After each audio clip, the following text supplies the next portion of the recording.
Hi, I am your host, Brent Feldman, and we are back with another episode of Mix and Matchbox.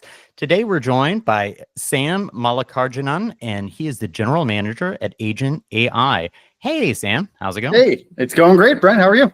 Oh, doing really well. Thank you so much for joining me on the podcast here. Looking forward to jumping into the questions. Thanks for having me. Let's do it. Cool.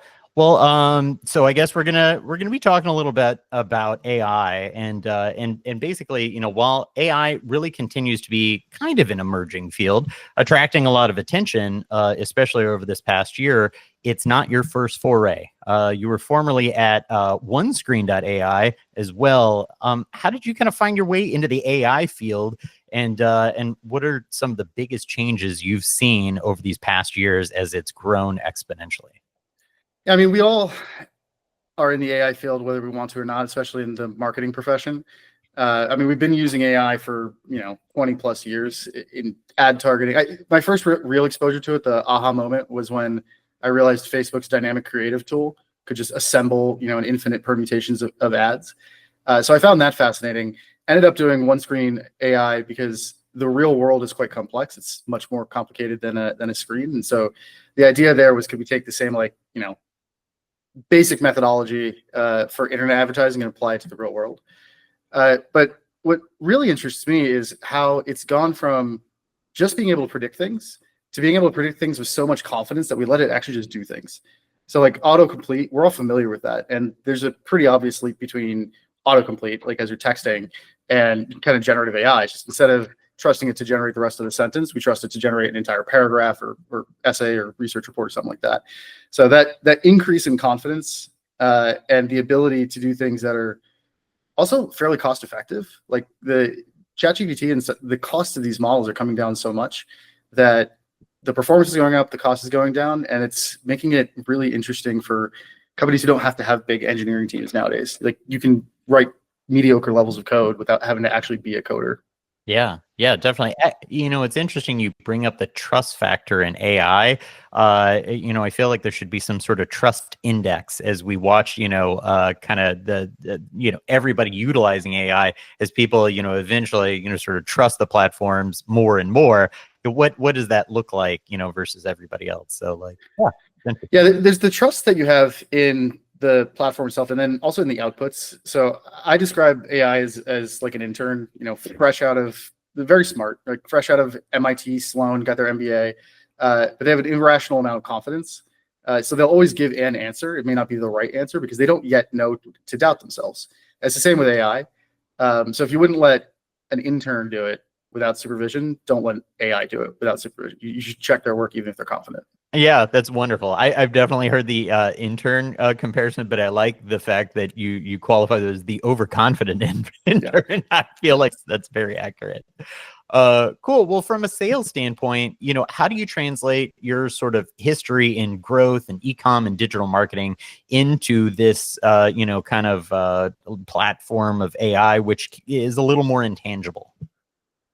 Yeah, I mean, so I actually started my career in sales. Those really annoying people in the mall who like try and hawk cell phones at you. I used to train them, embarrassingly. I have since seen the light and no longer think that the best way to make money is hawking at random people while they're going for a stroll. But the thing that's always been great about sales is it is conversational based. And it's the same thing with AI. Like what has made ChatGPT and everything so easy to use is there's no more natural user interface than a conversation. And when you look at sales calls, you can tell as the conversation occurs. If you look at the recordings of sales calls, you can tell when that human has finally learned enough that they can just move on, as opposed to like chat bots and stuff that we've had in the past that just keep asking you questions because it's what they're designed to do. So it's, can you take the experience of talking to a human being like you would have at sales or something like that, but can you scale it up so that everybody can have that experience? Like I talk to Amazon when I'm trying to buy something because they have their own, I think it's called Maven AI on their site. And that's just wild to me, to be able to like go from consuming content to interacting with content in a way that's easy for all of us to understand, which is a conversation. Totally. Yeah, it is. It's super interesting, very, very fun. And especially the rise of agentic, AI in general. So AI agents could be considered, almost their own software programs or applications that leverage AI to do things. How did this nomenclature of agentic AI kind of come about? And how is it helpful for people to maybe think of like, these applications as more autonomous thinking agents rather than just an AI application? Yeah, the nomenclature came about because under no circumstances should we let engineers and computer scientists name things. And Sam Altman from OpenAI says the same thing. It's called 4.0 Mini. Yeah, I mean, these are not great brand names. When we talk about agentic AI, again, we have so much confidence that it's not just letting them generate content for us. We're actually letting them take actions on our behalf. So they have agency in the, not like the philosophical sense, but in the literal sense. We actually trust them to go do things, send a follow-up email, analyze YouTube video transcripts, whatever it is that you want to have them do. So it's like having a literal agent on your behalf. So if you're a superstar athlete, I'm not, but let's say you are, you have an agent that will go get information for you, that will negotiate contracts for you. They have a vested interest in you. And then other people have agents where their vested interest is different. And what I think will be interesting over the next couple of years, by the way, is as these agents start to interact with each other. So like somebody asked me, they're like, oh, so is it just gonna be like your buying agent talking to my selling agent? I'm like, yeah, that's great. Like, let's get rid of all the crappy parts of like knowledge information exchange and just do all the fun stuff where we actually get to talk to each other.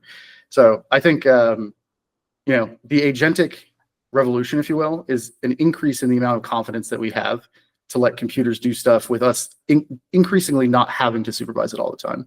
Yeah, definitely. It is trying to shape this one, but like, should people really consider that AI agents will be materially different than just another application with AI capabilities, really treating them almost like as something, separate? Like, I know, and I hate to say like compared to like a person, but as you're saying, it's kind of like, yeah, if you have a sports athlete and they have an agent, but is it helpful for people to think about it not like, hey, this thing that I'm using is imbued with AI?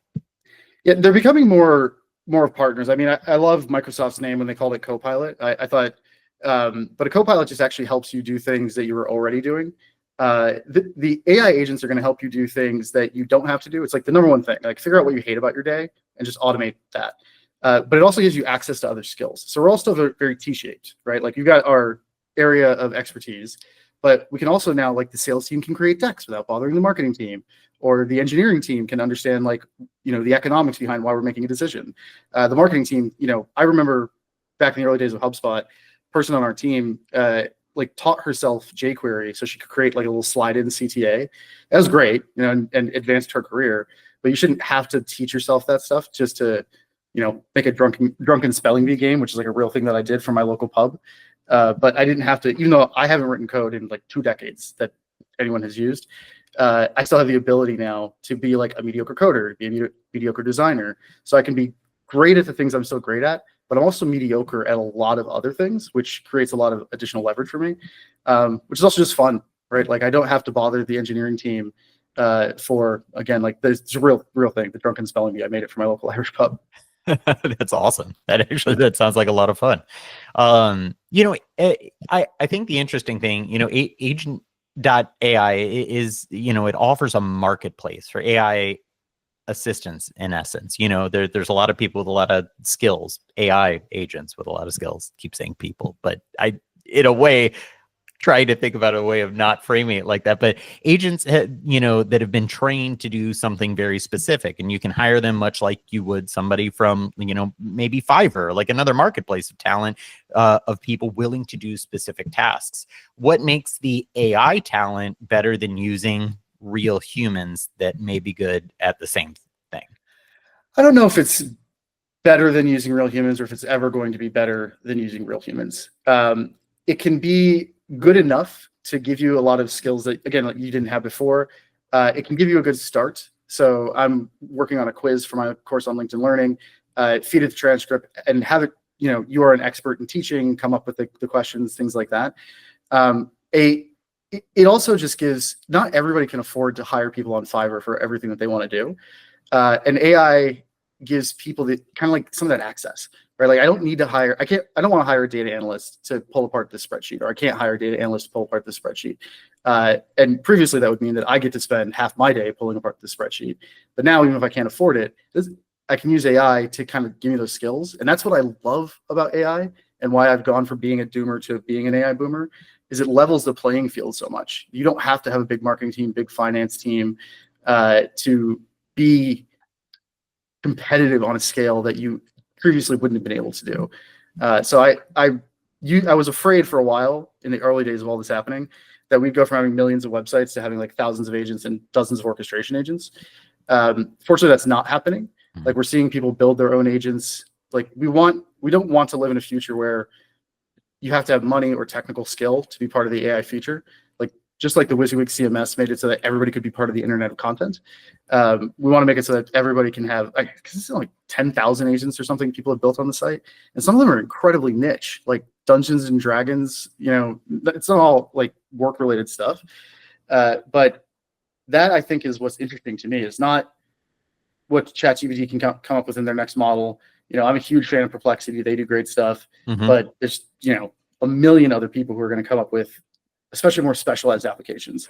Like take the LinkedIn post generator that somebody made and make it for, headhunters in Scotland, which is a real example. So that's I think what's really interesting is it's not going to be just locked in to a single context, and it's also not going to be super expensive for everybody. And that I think is what makes the future something we actually want to live in, where, my Irish pub can be competitive with Texas Roadhouse or a much larger chain without having to have that kind of capital.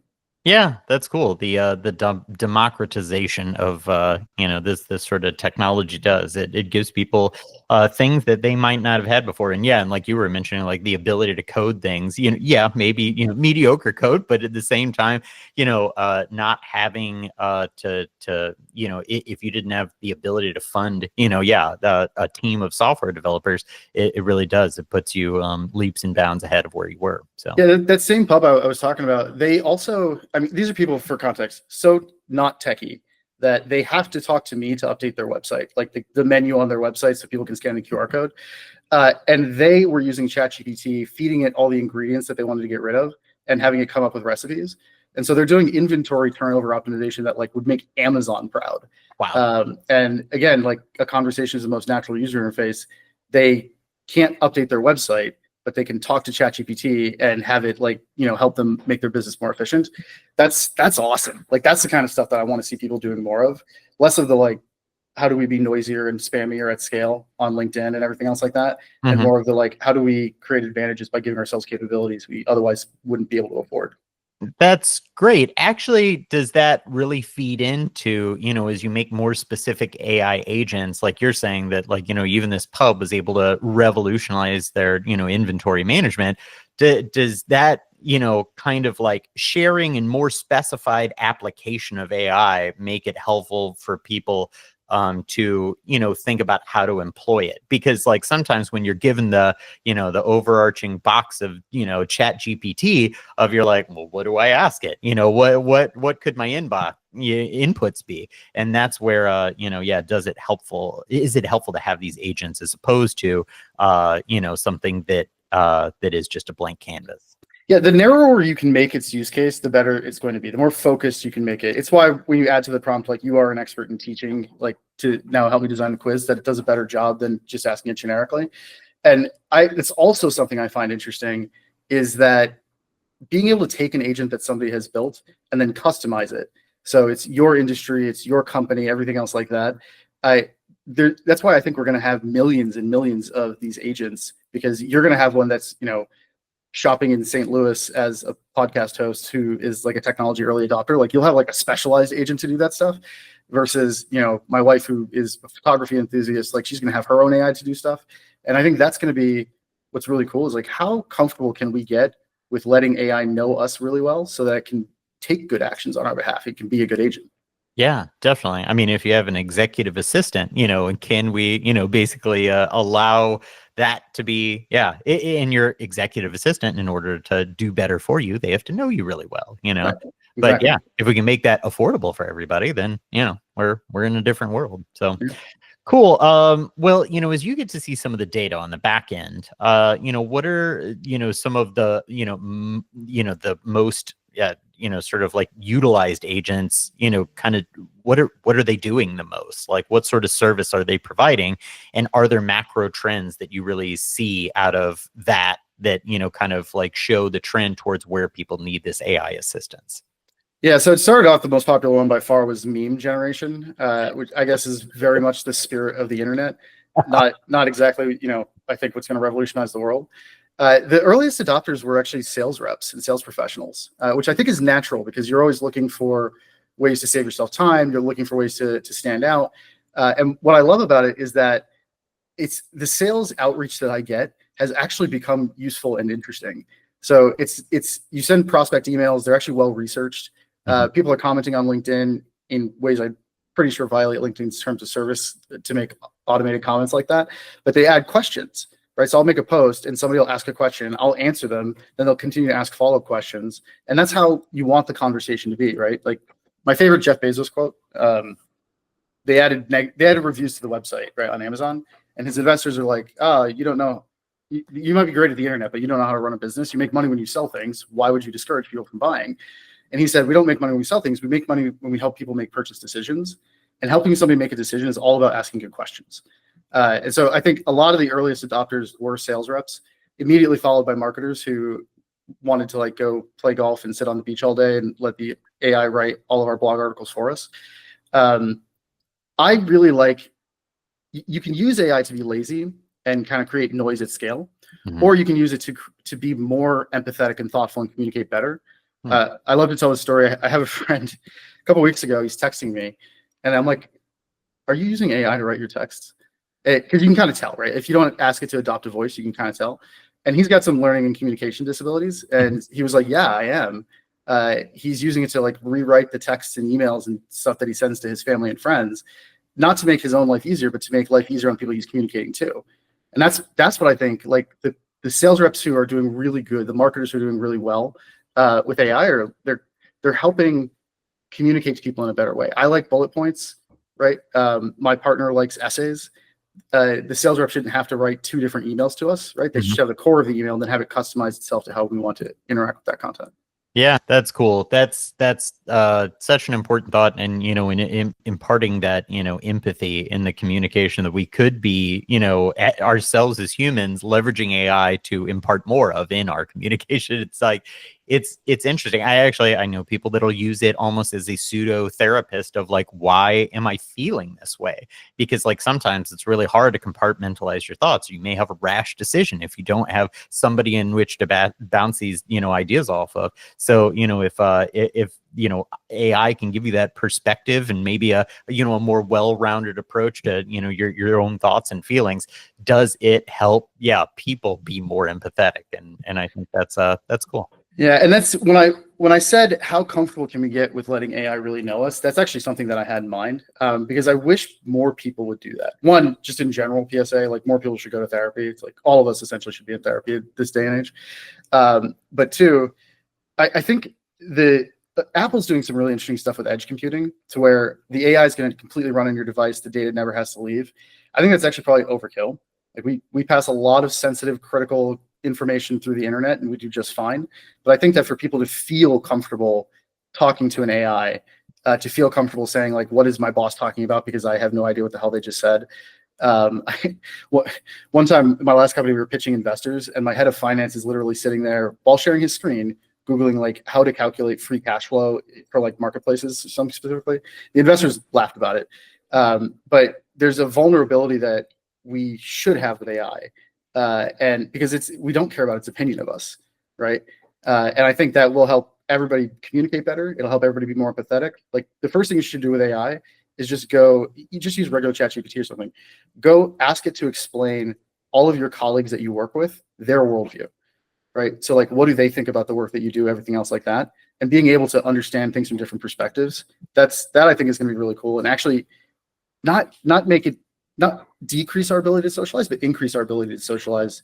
It can't have empathy. We can have empathy. We just don't have time for empathy. So if it saves us a lot of time, then we can be better people. Cool. Very cool.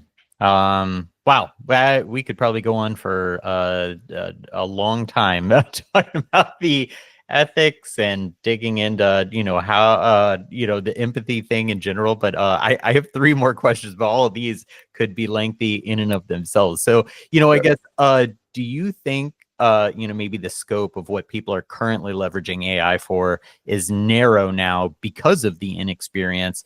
And, do you have any vision on, what some of the, really more complex operations that people, could be using it for, what's in the pipeline, basically what you see down the road? Because it's interesting as you have these agents, and if these agents can work together, theoretically, it's like employing your own team. So like, yeah, I have a guess on what you might say for the scope of what is pretty narrow right now. You already talked about meme generation being the primary thing that people used it for, but what can we look forward to? Yeah, the teams is what I find fascinating. Like the Avengers is a movie. Iron Man, objectively a good movie, right? We watch that. It's one character doing one thing. But when they get to a team and you got all these other skills, that's when it becomes really interesting.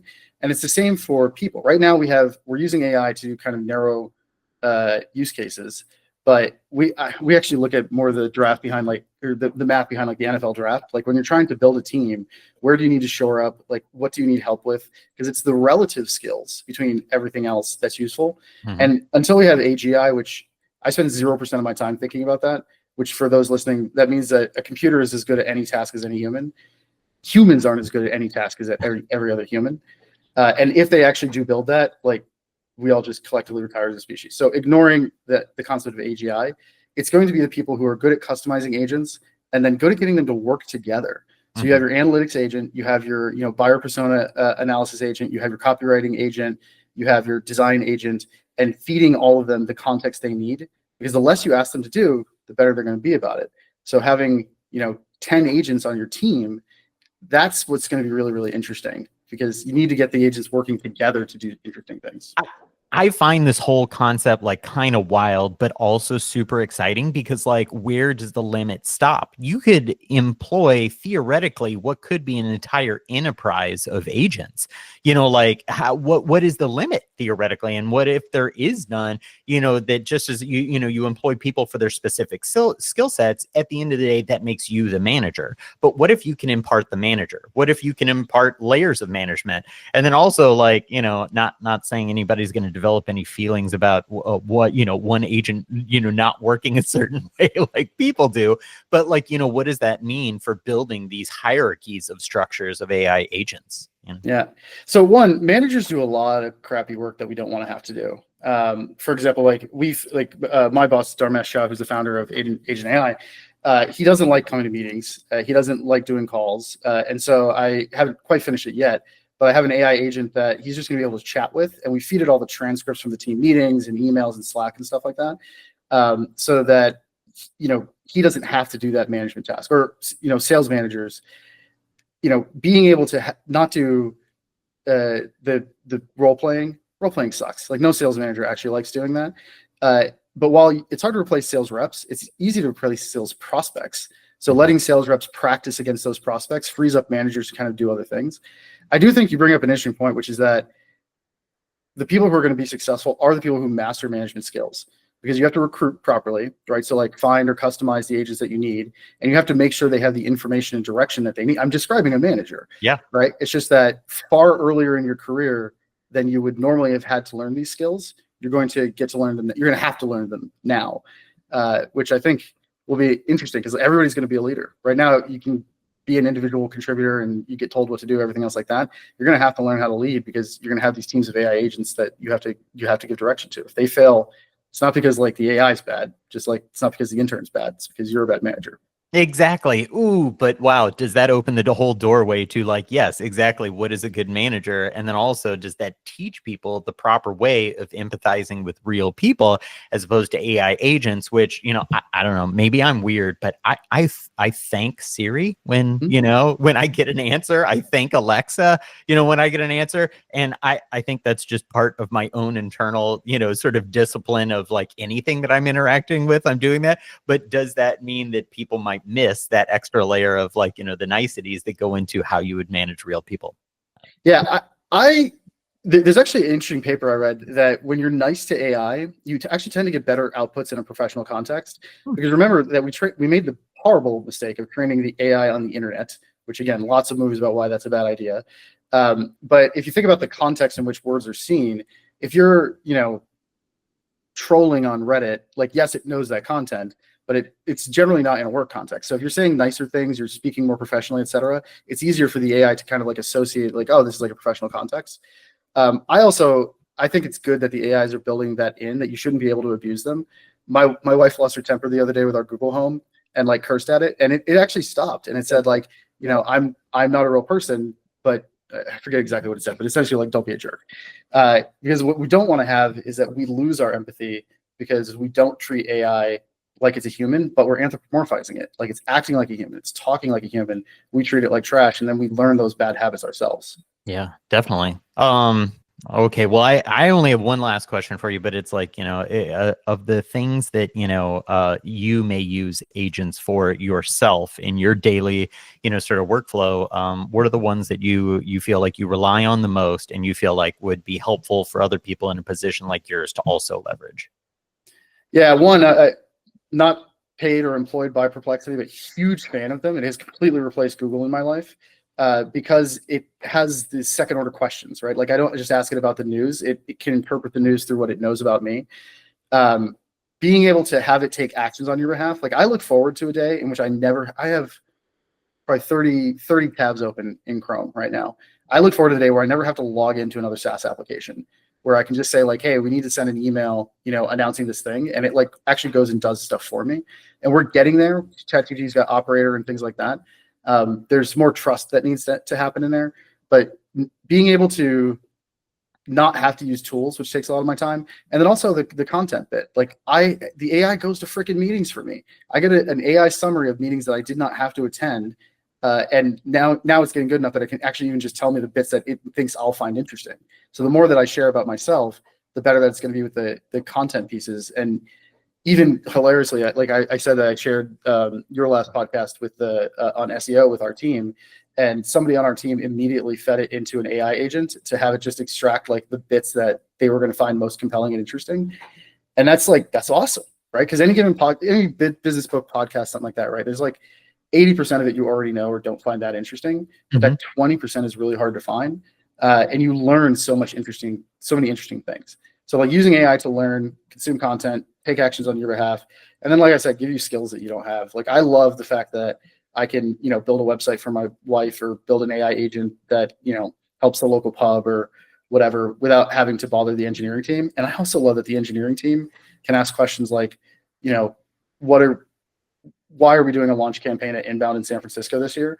And, have it teach them economics and marketing without me having to understand the things that they don't understand. So yeah, using it in your daily life. Like, I actually really want the team to rip off Duolingo and start adding like streaks and such, because I think like we all need to learn the new habits. We learned habits with like Slack, right? When you wake up, you check your email on Slack and everything. Like, the tool kind of trained us. The difference is we had like 20 years to figure out digital transformation. You got like 20 months to figure out how to use AI before not being good at it puts you at a big disadvantage. Yeah. Oh, that's a great idea. The gamification of, helping people get better at AI and leveraging it and, finding interesting ways to employ it. Yeah, that's cool. That's a great idea. Well, all right, next task. There we go. Yeah. All right. Well, honestly, I must say this has been fascinating, a lot of fun. Love going through some of these questions and stuff with you. So yeah, definitely. Thank you so much for being on the podcast. Thank you. And for those listening, I know like AI seems like it's moving really fast. It's really intimidating and overwhelming. For what it's worth, no one knows what they're doing. I study this for a living, and wouldn't say that I'm very far ahead of you, which creates a huge opportunity. It's a huge advantage. Like, chaos is a ladder. It's one of my favorite quotes from Game of Thrones, right? Right now, there's a lot of chaos happening. And so the most prolific builder on our platform is my 16-year-old nephew who lives in rural Tennessee, which is just absolutely freaking wild. But that means that you have an opportunity to expand your career, to expand your business, that you like, if you take advantage of it. Nobody knows what they're doing. So don't feel intimidated because that you don't know what you're doing, because the fact that you're trying to figure it out is what's going to give you an advantage. So that's my like last call to action for everybody. I know it seems like a lot, but it's a lot for everybody. And so if you power through it, you're going to have a huge advantage. That's awesome. Well, if anything, your nephew's going to come out a great manager, you know? Absolutely. Yeah. Yeah. Well, again, definitely. Thanks, Sam. I really appreciate you being on. Thanks for having me. Awesome. Well, this has been another episode of Mix and Matchbox. I'm your host, Brent Feldman. We'll be back soon with more content. Please like and subscribe. Thanks.